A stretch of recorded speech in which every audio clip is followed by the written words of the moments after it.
One of my favorite ways to fish is actually to sight cast for fish. Sometimes you don't necessarily see the fish that you're going after, but you see the structure or obstructions that attract them.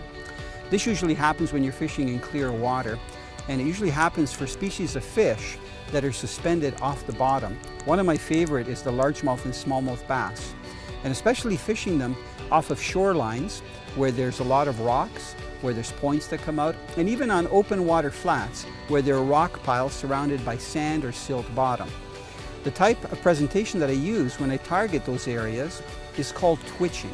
Twitching is a very unique presentation where you take a long bait that resembles a bait fish, you cast it out, as soon as it hits the water you start retrieving it, and then immediately you start twitching your rod, maybe a few inches, sometimes a foot or two, a large twitch. And what that does is produce a very erratic action and flash.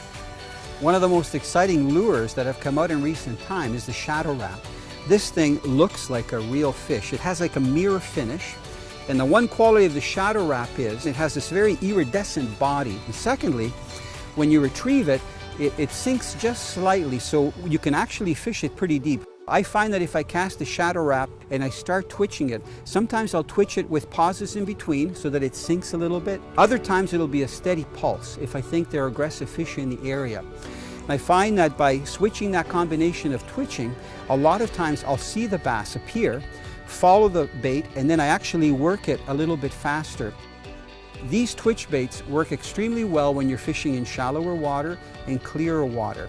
I always go with the natural colors, and I try to cast as close to the structure as I can, because a lot of times when bass are feeding, they'll go right along the shallow water structure looking for things like crayfish and baitfish that are also feeding in those areas. The one thing that's really important when you're using a twitch bait is not to have too much slack line in your presentation. So if a fish hits, I pull back and I have the fish on.